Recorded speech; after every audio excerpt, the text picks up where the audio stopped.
Ayan, good morning good morning. Nandito tayo ngayon sa area na kung saan ililipat yung mga gamit na ibinakwit kanina doon sa pinanggalingan.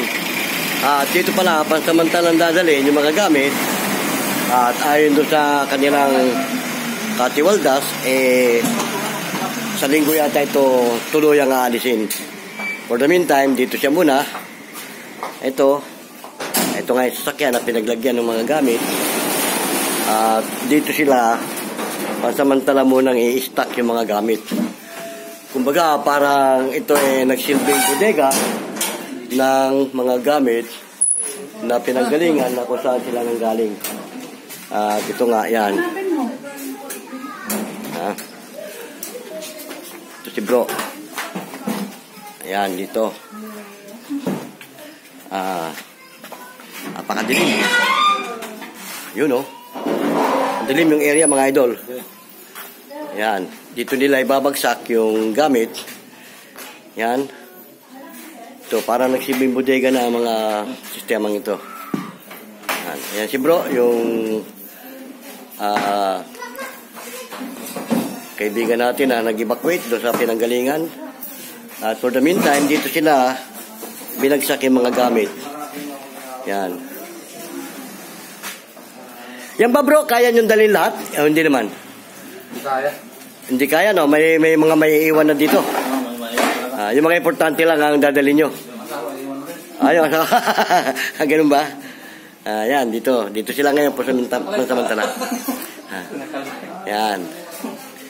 Di ba, yung asawa, madali naman magpalit Di ba, diba? Kaya, for the meantime, yung mga gamit na importante, yun lang dapat na madala. Yan.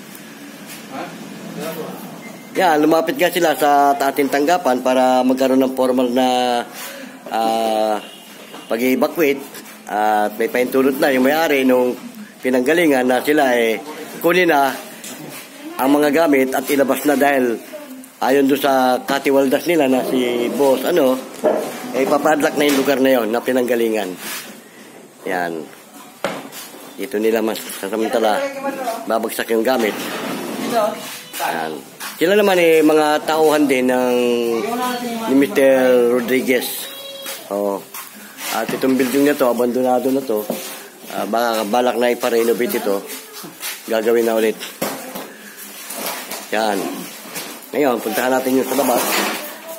Total, nakuha na natin ng video yung kanilang kausapin naman natin si bro.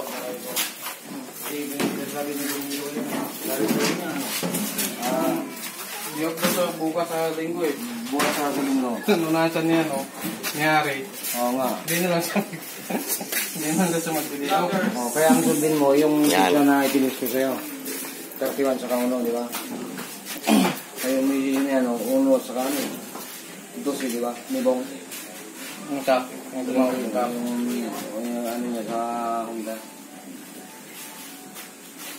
Yan mga idol, nandito tayo ngayon at sa pinaglipatan, ito nga yung area na kung saan dinala yung mga gamit pansamantala. Pero ayon kay Brad, hanggang gaano katagal yung gamit nila rito?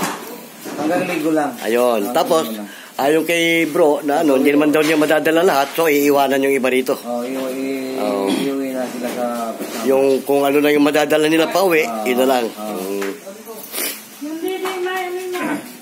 So, papadlock na yon para humingi nga sila ng assistance sa atin sa barangay para malagay sa formal yung kanilang mga sitwasyon.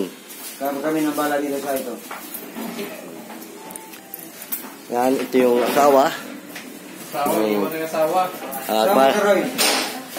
Yan. Punta. Ay, nakaditi ka pala. Bueno, mga idol pansamantala tayo magpapaalam at hanggang dito na lang ang ating video. Sinundan lang natin kung saan sila paalam na. Ito ang asawa na yan, kanilang anak. Uwi na sila ng Samar. Baka sa linggo daw, kakakuti na ulit yan. Papunta na sila ng Samar. At ito nga si bro ang siyang yun. Bueno, hanggang dito lang tayo mga idol. Ito po mula inyong lingkod, si Boyet ng Vlogs TV.